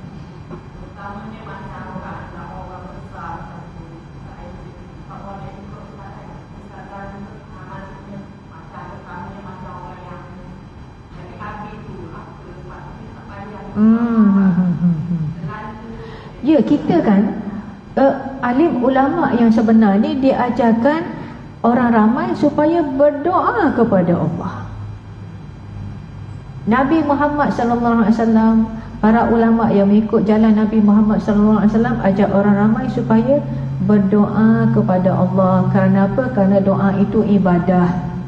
Kemudian dia ajarlah doa-doa tu, Allahumma ufili, Allahumma di depan tu.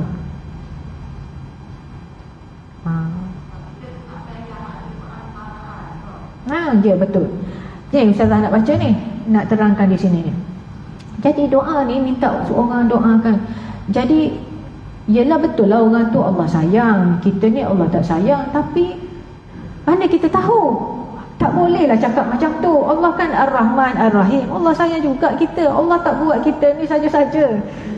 Dan dia buat kita ni suruh apa? Suruh apa? Wa ma khalaqtul jinna wal ins illa liya'budun. Tidak aku jadikan jin dan manusia supaya mereka tu menyembahku. Sembah Allah ni macam mana? Salah satunya dengan doa. Kita pula duk suruh orang lain sama doa kita. Tak jadilah gitu. Doa itu adalah ibadah. Banyakkan doa kepada Allah. Kita sendiri tu, kita sendiri. Kita itulah tawakal kepada Allah. Ibadah kita kepada Allah, mendekatkan diri kita kepada Allah tu dengan doa. Dengan doa. Jadi yang lebih aula dan afdal tu doa sendiri. Dan saya ni siapa, dia tu siapa, dia dekat dengan Allah. Kan Allah kan dekat dengan kita, dekat dengan semua hamba dia. Macam tu. Jadi sebaik-baiknya kita tawajuh, maknanya minta terus menghadap Allah SWT sendiri. Sendiri.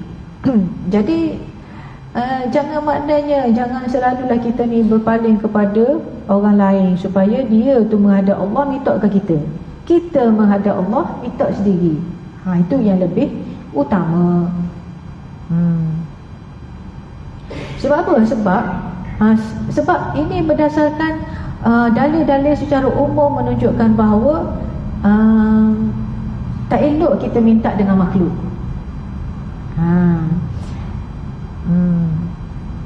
Dan dalil hadis-hadis menunjukkan, ayat Al-Quran dan hadis menunjukkan direct, kan, lafaz-lafaz doa tu direct kepada Allah. Cuba puan-puan, cuba kita buka ni, ayat ni. Yang apa ni selalu kita baca dalam bulan Ramadan. Surah Al-Baqarah ayat 186, muka surat 28. Muka surat 28.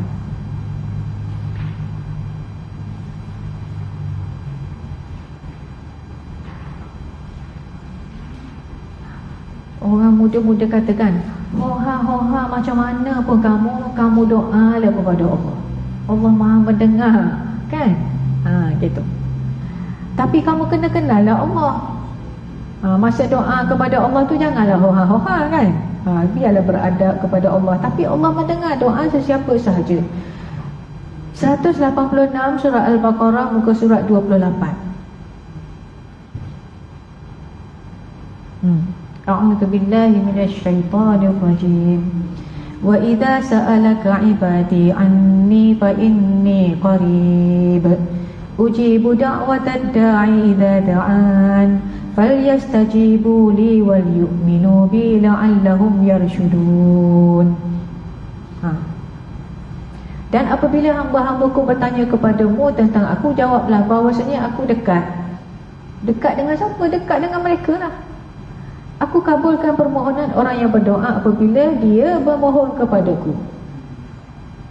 Maka hendaklah mereka memenuhi segala perintahku dan hendaklah mereka beriman kepadaku agar mereka selalu berada dalam kebenaran. Wa idza sa'alaka ibadi anni fa inni qarib.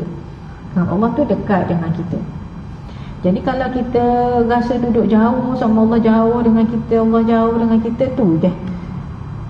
Jadi seolah-olah, kalau selalu-selalu seolah-olah kita meletakkan perantaraan kita dengan Allah. Kalau selalu-selalu tak boleh lah. Gitu kan. Ditakuti bila terlalu kita doa, minta orang doakan kepada kita, menjadi sebab litihadil wasaid bainal khaliq wal makhluk. Seolah-olah meletakkan perantaraan antara kita dengan Allah. Sedangkan Allah tidak memerlukan perantaraan untuk menerima doa. Dia masuk dalam kategori pakat doa dah belaka. Gitu. Tahan sikit kan, pakat dah. Macam apa amalan sahabat-sahabat Nabi ketika musim kemarau kan, zaman Umar Al-Khattab. Bukan kata tak doa, pakat doa belaka. Kemudian minta supaya Al-Abbas, kan, bapa saudara Nabi sallallahu alaihi wasallam, doakan juga.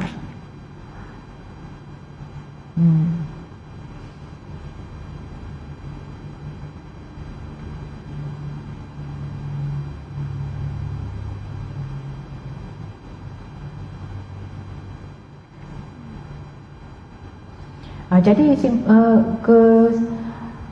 apa tu kita panggil standard tu, maksudnya yang kita nak bagi tahu di sini jangan jadikan sebagai kebiasaan lah. Terdesak sangat boleh lah. Dan kita sendiri pun kena doa macam itulah, tak apalah. Macam cerita apa ni, Hamka ni dia pernah, saya tak ingat dalam juzuk berapa dia punya tafsir Al-Azhar tu. Hamka dia cerita dia kan pernah dipenjarakan. Lepas tu masa dia kena penjara tu, adalah orang mari jumpa dia. Dia kata, kamu suruhlah, adalah orang tu dikatakan dia tu mustajab doa, kamu suruhlah dia doakan kamu. Kan. Jadi Hamka jawab macam mana? Dia tak nak. Dia kata, nanti kalau saya boleh keluar, saya tak tahu doa siapa yang mustajab, doa saya ataupun doa dia. Kan? Gitu. Sedangkan doa orang yang dizalimi ni mustajab. Gitu.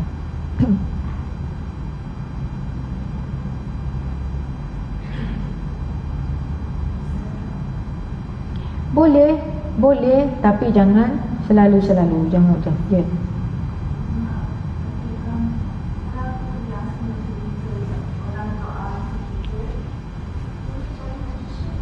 Macam mana Puan? Boleh jadi macam syirik juga kalau kita selalu minta orang doa untuk kita. Isn't it like apa? Macam agama lain when they minta the priest doa. Yalah, ditakuti macam tu lah. Ditakuti macam jadi jangan selalu. Ya, ditakuti macam tu. Ditakuti macam tu.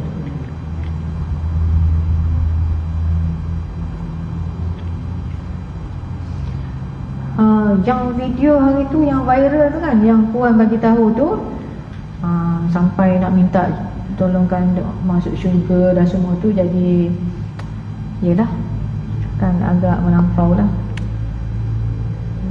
Kalau Nabi tu lain, Nabi tu lain.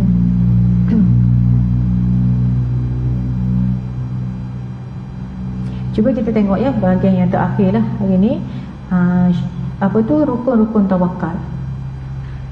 Rukun-rukun tawakal.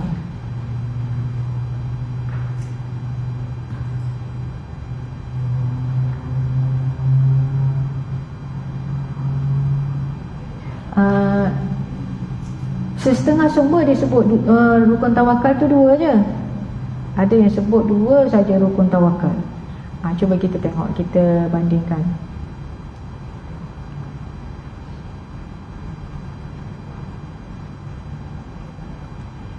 Ada yang sebut 2 saja rukun tawakal.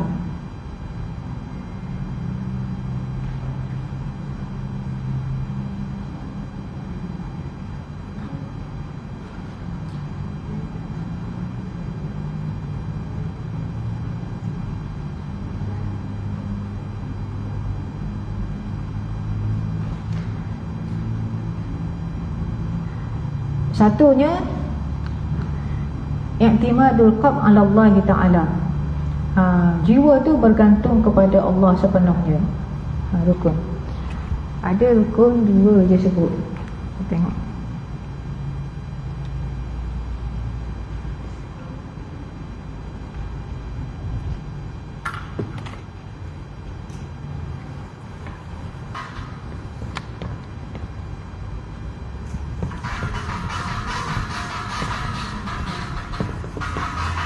Kita buat perbandingan. Satu sebut sumber, sebut 2 je. Satu lagi sebut 5. Rukun tawakal. Rukun tawakal.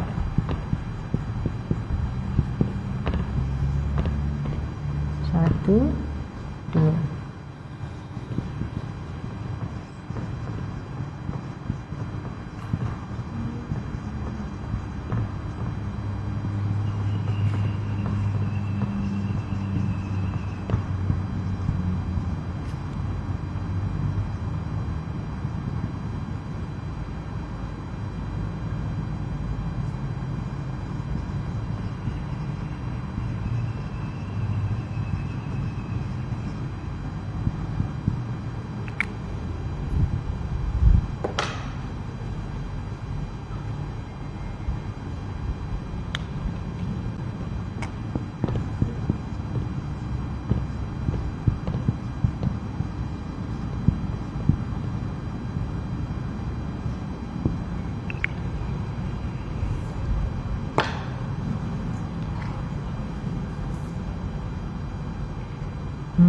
Al-amal bil al-amal bil asbab. Al-amal bil asbab. Jadi kalau ikut yang ni dua je, jiwa nafs ni, tawakal ni nafs tu kena bergantung penuh kepada Allah. Manakala fizikal kita kena ikhtiar. Tawakal ni adalah amalan nafs. Tawakal adalah amalan an-nafs. Amalan an-nafs. Dia bukan amalan fizikal. Fizikal tu bukan juga, tapi nafs tu. Fizikal ni dia kena buat sebab-sebab tu. Saya nak tawakal penuh kepada Allah. Allah lah yang memberikan kenyang kepada saya. Allah lah yang menghilangkan dahaga. Nafs tu tawakal kepada Allah. Fizikal kena balik, kena minum air. Buka puasa kena makan. Gitu.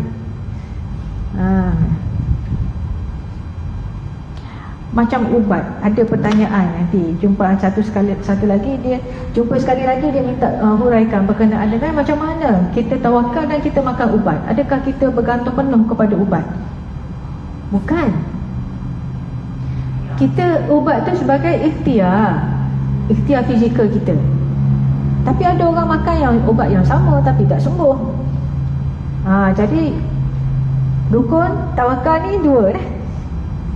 Nafs jiwa kita dan fizikal tu dia kena buat sebab yang akan bawa kepada musabbab. Macam apa, kita motor pergi kedai, masuk dalam kedai, tinggalkan kunci handphone dalam bako motor. Itu orang tak panggil tawakal. Kan? Tawakal dia kena buang kunci motor, bawa. Jangan tinggalkan barang-barang. Kena kunci rumah bila keluar. Apa dia pun?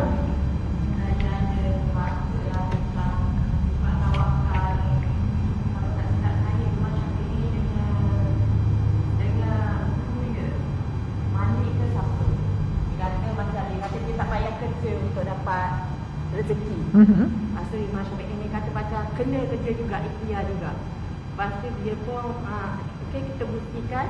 Lepas tu Imam Syafi'i ni macam kerja lah, cari rezeki. Lepas tu dia bawa kepada guru dia. Ni adalah rezeki yang saya cari. Imam Malik ni kata, ini rezeki datang. Je. Ialah untuk benda-benda, untuk perkara-perkara yang tertentu Allah bagi kepada kita tanpa usaha kita. Tapi secara umumnya kehidupan ni, Nabi SAW sebagai Rasul, sebagai utusan Allah, sebagai hamba Allah, dia makan minum, dia berdakwah, dia berperang, dia berubat. Gitu kan. Kalau kita dah, mungkin kalau kita kata kalau Imam Malik tu dia dah kan, dah kan mungkin sibuk dengan ilmu ke semacam. Ada orang pandai cari rezeki kan, bisnes. Ada orang dia kemungkinan lah ada banyak orang. Tapi bila tawakal tu adalah rezeki kat mana-mana. Tapi do something. Benda tu mungkin besar, mungkin kecil yang kita buat tu. Ada juga rezeki ni datang tanpa, orang panggil apa, durian runtuh. Tak semena-mena datang. Ada, boleh juga. Tapi kita ikut, kita sebagai manusia, kita ikut sunnah Nabi SAW macam mana dia tawakal. Dia berusaha. Tapi usaha tu dia bahagian nombor 2, rukun nombor 2. Mungkin dengan usaha tu Allah bagi, mungkin Allah tak bagi. Biasanya bagilah. Kan? Biasanya bagilah. Tapi pergantungan kita kepada Allah, rukun nombor 1, jiwa kita tu. Jiwa kita. Macam budak-budak exam kan. Rasanya subjek yang dia dapat A tu subjek yang dia tak cara mana pun. Yang dia pula tu dah dapat pula A. Contoh. Contoh yang ringkas. Itu 2 rukun tawakal. Satu lagi dia bahagikan kepada 5 rukun tawakal. Kita tengok. 5 ni dia daripada huraian daripada 2 tu juga. Nombor 1,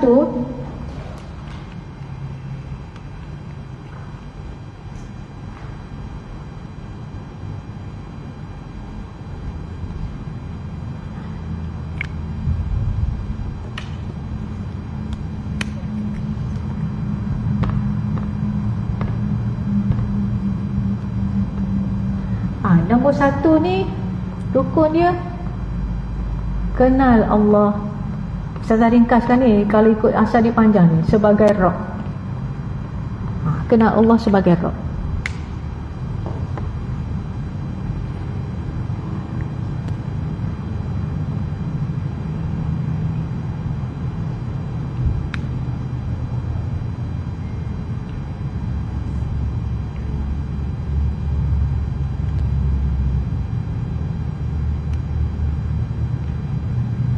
Yang kedua baru melakukan sebab. Melakukan sebab. Yang ketiga baru jiwa bergantung penuh kepada Allah.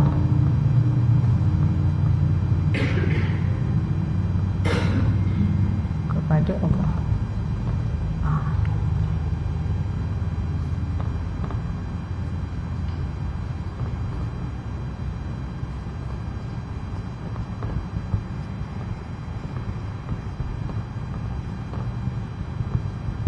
Ini Ustaz ringkas ni daripada yang panjang, kerana Allah.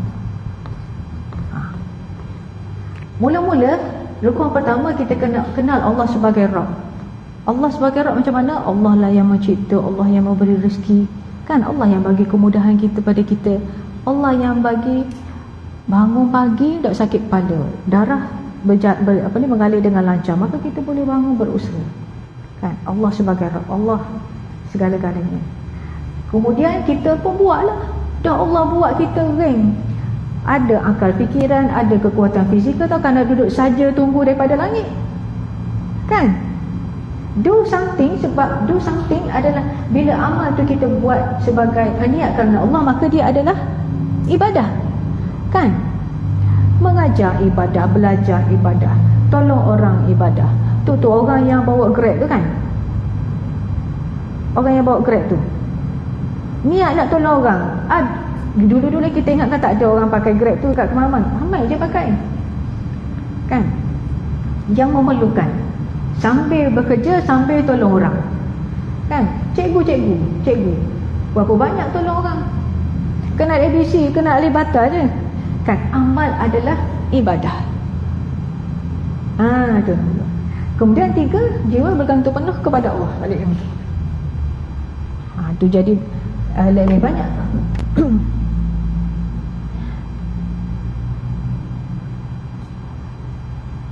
Kemudian rukun yang keempat ialah sangka baik kepada Allah.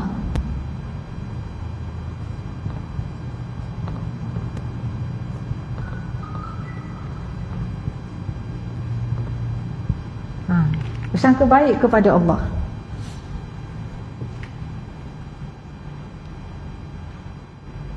Jadi bersangka baik kepada Allah tu yang bawa kepada kita ni bertawakal kepada Allah. Tak apalah, maksudnya sangka baik, kan? Hujan lebat, tawakal je dah. Tawakal pergi juga. Sebab kita sangka baik kepada Allah, mungkin Allah akan hentikan hujan nanti, Allah akan selamatkan kita sampai tu. Sangka baik kepada Allah. Sebab itu tak boleh sangka buruk atau tayyul, itu tak boleh, kan? Biawak melintas, kita dah bergantung kepada biawak tu. Tu. Yang kelima, istislamul qalb lillah wal inqita' amma siwah. Jiwa bergantung kepada Allah. Mana jiwa bergantung kepada Allah? Ni serahkan jiwa kepada Allah. Jiwa kepada Allah.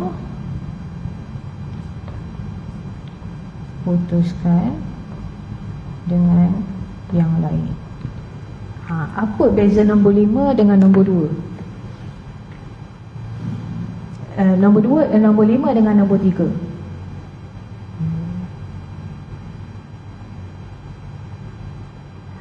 Nombor 2 tu, nombor 3 tu maknanya dia bergantung kepada Allah, itu peringkat pertama. Peringkat pertama. Yang peringkat kelima ni, bi ayyakunal abd baina yadayillahi kal mayyit baina yadayil ghasil.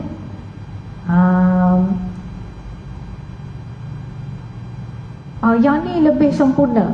Penyerahan jiwa tu kepada Allah lebih sempurna. Nombor 3 tu peringkat permulaan. Nombor 5 tu lebih mendalam. Lebih mendalam.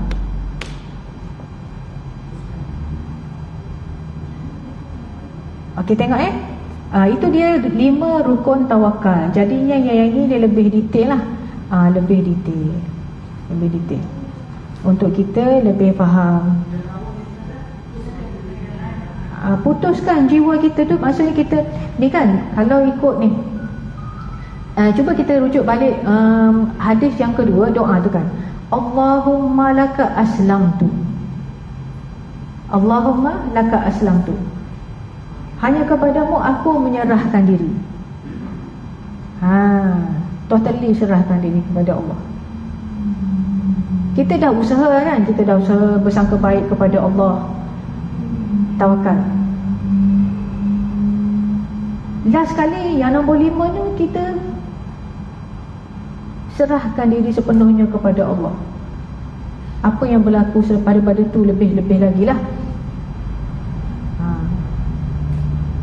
Tawakal ni bergantung penuh kepada Allah. Nombor 3 tu iktimad hati tu, dan iktimad ni, iktimad duka macam mana saya telah letak tadi, jiwa bergantung penuh kepada Allah.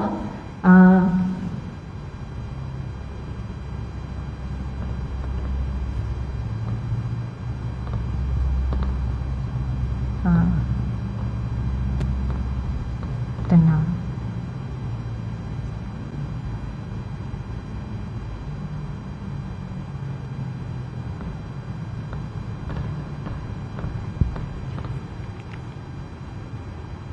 Ini nafs. Ini nafs. Yang ni lebih komplit lagi. Nombor 5 ni kita serahkan. Serahkan. Pasrah. Dan pasrah. Kita putuskan dengan yang lain tu. Rukun tawakal. Sebab yang ni katakanlah kita dah sangka baik kan, kata-kata kita tawakal, kita dalam berusaha untuk mencari rezeki lah. Mencari rezeki. Kenalah Allah yang memberi rezeki. Lepas tu kita pun usaha. Kemudian bergantung penuhlah kepada Allah. Kita yang ni, dia tidak, maksudnya kita tidak bergantung kepada yang ni. Yang ni usaha fizikal kita, tapi yang sebenarnya kita bergantung kepada Allah. Lepas tu dalam usaha tu kita bersangka baik kepada Allah. Hasil sekali kita tawakallah, dah inilah rezeki yang Allah bagi kepada kita, Allah tentukan kepada kita. Usaha habis ke dah. Ni tawakal, contoh tu tawakal orang yang mencari rezeki. Tawakal orang yang berubat. Sakit benda, nak bagi contoh. Sakit apa? Kan? Apa-apalah sakit. Allah yang menyembuhkan. Allah yang memberi kita sakit tu Allah. Dah apa Allah bagi kepada saya sakit, tak apa tak bagi ke dia. Nak tanya nak buat apa? Allah nak bagi gitu. Tak boleh. Allah apa? Dia yang menentukan. Lepas tu kita pun berubat lah. Kan, ikhtiar lah ubat yang sesuai untuk kita, dengan cara yang halal, ikut kemampuan kita. Dalam masa yang sama, jiwa kita bergantung kepada Allah. Ubat tu ikhtiar. Allah nak sembuh, sembuhlah dia. Kita bergantung kepada Allah. Lepas tu kita sangka baik kepada Allah. Allah akan sembuhkan insya-Allah. Allah bagi pahala dalam sakit ni. Lepas tu serahkan jiwa kepada Allah. Mana-mana dia nak jadi tu. Tawakal penuh kepada Allah ni ada yang ni. Kita serahkan sepenuhnya kepada Allah. Sembuh. Tapi tak boleh bangun contohnya. Istislam. Serah diri kepada Allah. Oh, Allah takdirkan kepada dia atas wheelchair. Sembuh tapi tak atas wheelchair. Serah diri. Gitu. Ni apa ni yang diberikan ni, Saya rasa dibagi tools lah ni, instrumen untuk kita boleh praktikkan tu tawakal tu dah. Gitu. Ini daripada buku ni yang Ustaz kata Mawsu'ah Fiqh Al-Qulub. Tajuk kecil dia ialah Fiqhut Tawakkal. Ini baru sebahagian daripadanya. Jumlah muka surat buku ni 3,000 lebih. 3,000 lebih. Ini muka surat yang ke ni, hak ni Ustazah bagi ni, muka surat 1856. Lama tuan dia nak buat ni. Ustazah sangat minat kepada buku ni. Komplit dengan dia punya indeks tu 3,679 muka surat.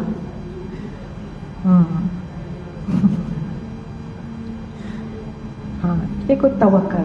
Okey puan-puan, itu mudah-mudahan membantulah kita. Sebab apa? Sebab kita nak belajar tentang tawakal ni sebab apa? Sebab Allah Subhanahu Wa Taala suruh kita bertawakal kepadanya. Tengok balik muka surat. Kalau buku ni muka surat 65. Jadi kita belajar bertawakal ni sebab apa? Sebab Allah suruh.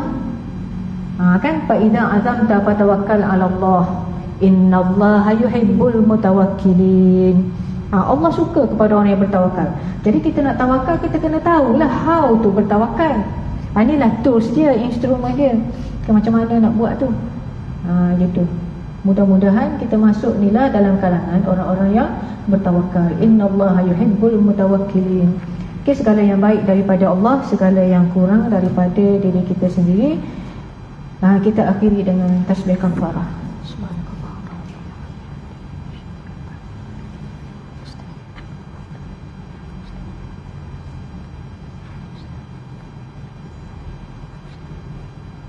Assalamualaikum warahmatullahi wabarakatuh.